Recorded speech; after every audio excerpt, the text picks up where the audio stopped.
शिवाय नमस्तुभ्यं। शिवाय नमस्तुभ्यं। मैं आते आते सोच रही थी कि भ्रगनापुर पर तो भोलेनाथ की कृपा है ही, पर सबसे ज्यादा कृपा बहादुरपुर पर।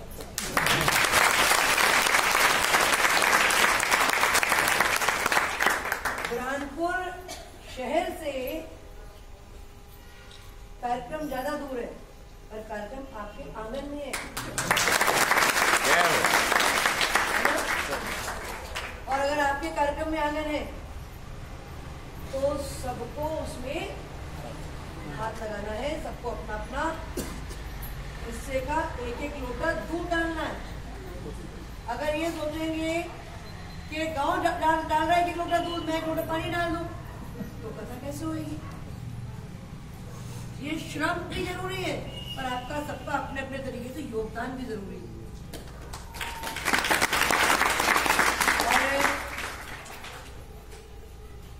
अपने बीच में बड़े बड़े काश्तकार बैठे हैं, बड़े बड़े दुकानदार बैठे हैं। मेरा सबको ही आग्रह है, प्रार्थना है कि बहुत बड़ा कार्यक्रम है, बहुत भारी कार्यक्रम है। ये अपने में से कोई भी 10-5 लोग मिलकर भी नहीं कर सकते। पूरा बुरहानपुर, यहाँ तक के आजू बाजू के केड़े पाड़े, आजू बाजू के शहर, अब भुसावल के लोग आके बोल रहे हैं कि हमको सबको सेवा करनी है, हमको सेवा बताओ, हमको यजमान बनना है, हमको यजमान बनाओ। आप कभी 8 दिन कहीं आप पंडाल में रह के जाना, जो 8 दिन दूर दूर से आकर लोग पंडाल में टेंट में पड़े रहेंगे ठंडी में, वो कितने दुखियारे, कितने हारे, कितने थके, कितने परेशान होंगे कि भगवान तेरे शरण में यही हम 8 दिन रहते हैं, तो कुछ रास्ता को जीवन का रास्ता बता दे, कुछ बात कर दे, कुछ समस्याओं का समाधान कर दे।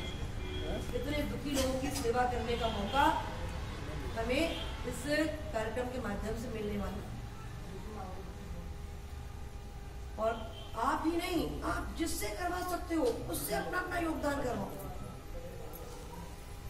आज यहाँ पर अपना भूमि पूजन हुआ है, अब से कितने दिन बचे कार्यक्रम को?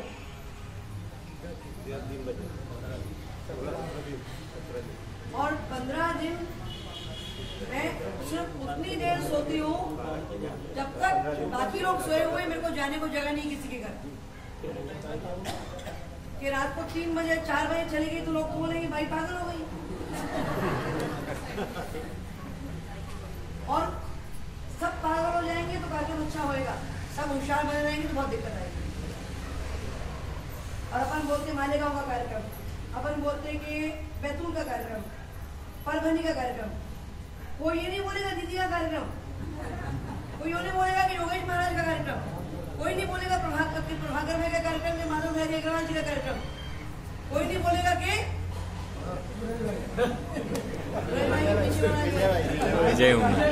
सरपंच साहब का कार्यक्रम, विजय मालिक, कोई ये नहीं बोलने वाला है। सब क्या बोलेंगे? बुरहानपुर का कार्यक्रम। तो अच्छा हुआ तो किसका? और बहुत अच्छा हुआ तो किसका? बहुत अच्छा होना चाहिए। आप सबसे हाथ जोड़कर, पैर पड़कर प्रार्थना करने आई हूँ कि आप जो जैसा योगदान कर सको वो करना। कार्यक्रम अच्छा हो इसके लिए आप कृपा करना, मेरा आपका हम सबका जीवन अच्छा हो इसके लिए भोलेनाथ कृपा करेंगे। और प्रदीप प्रसाद जी का समय मिलना बड़ी बात थी, वो आपकी सबकी पुण्याई से मिल गया है।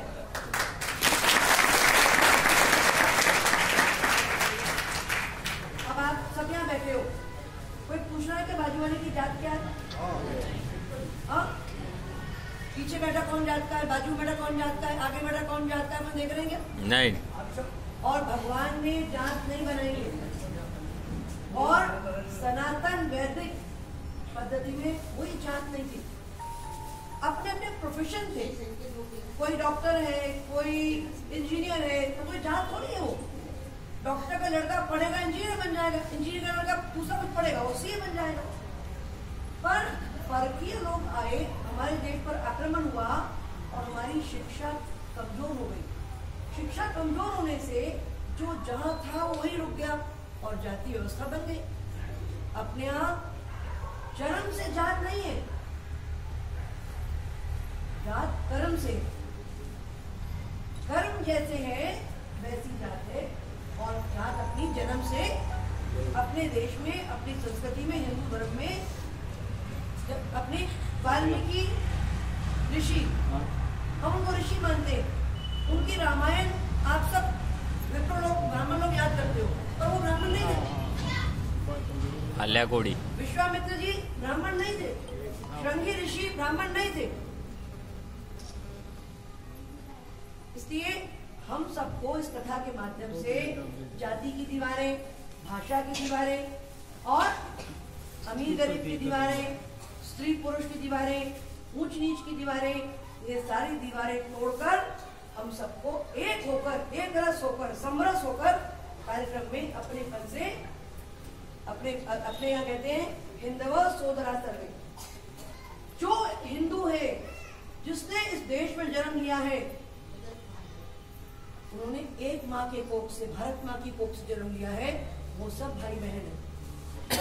अगर हम एक माँ की कोख से जन्मे तो हम भाई बहन है कि नहीं? और अपने यहाँ कहते हैं न हिंदू पति तो भवे। अगर आप कोई भी जात के हो, और अगर आप हिंदू हैं, आप भारतीय हैं, तो आप पतित हो ही नहीं सकते। तो समरसता के भाव से हमने वो कार्यक्रम को पूरा करना है। और मेरे साथ साथ एक बात बोलना है,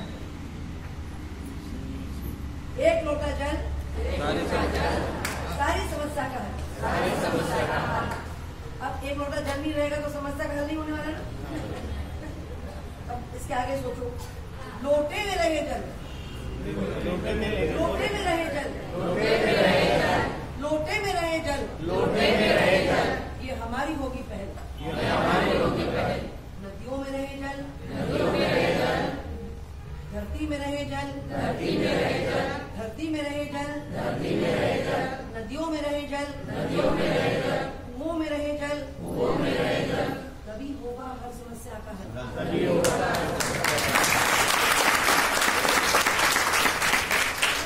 इससे पहले अपने थोड़े तालाब बनाए, पर और बनने चाहिए। हर खेत की मेड़ पर मेड़ खंती बनना चाहिए।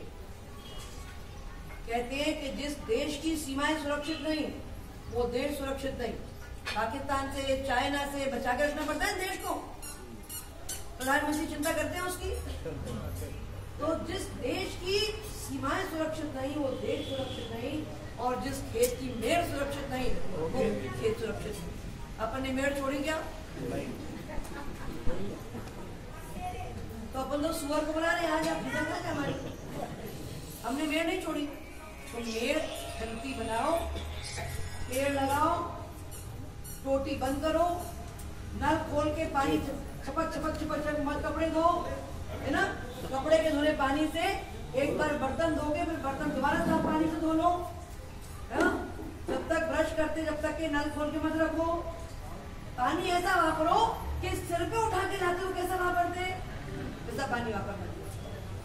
ठीक है दीदी, आप पानी का मोल तो इनको मालूम ही है।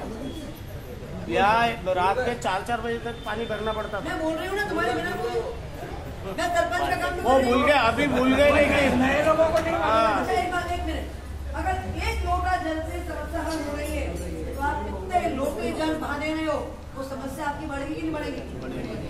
पानी खराब करने से, पानी की कीमत नहीं समझने से, पानी नहीं संभालने से सबसे ज्यादा जो भगवान नाराज होंगे वो भोलेनाथ। वो आपसे एक लोटा पानी मांगते और आप कई लोटे बहा दे रहे हो। तो बहनों, आपसे हाथ जोड़ कर विनती है, ये तो लोटे बहा रही है, पर जो आकाश से आया पानी, भगवान का पानी जो जमीन में नहीं डाल रहे, वो ज्यादा बड़ा पाप कर रहे हैं। इनको भी पानी संभालना है, पर हर छत पर, हर खेत में बरसने वाला पानी जमीन में जाना चाहिए। नहीं तो आने वाला समय ये बच्चे हमें माफ नहीं करेंगे। ठीक है, अब एक बात कहूंगी और आपके बीच से विदा लूंगी। यहाँ रोटी वाली बात आप करना, सेवा कौन करेगा ये आप बात करना, और पसीना कौन देगा वो आप बात करना, पैसा कौन देगा वो आप बात करना, मैं बस यही कहूंगी कि धरती कहती है हमसे, पानी लेते हो मुझसे, पानी डालो भी मुझ में, नहीं बचा धरती में पानी, यहाँ व्यर्थ मनमानी में, खूब लुटाया हमने तुमने, पानी को नादानी में, रुपया पैसा धन दौलत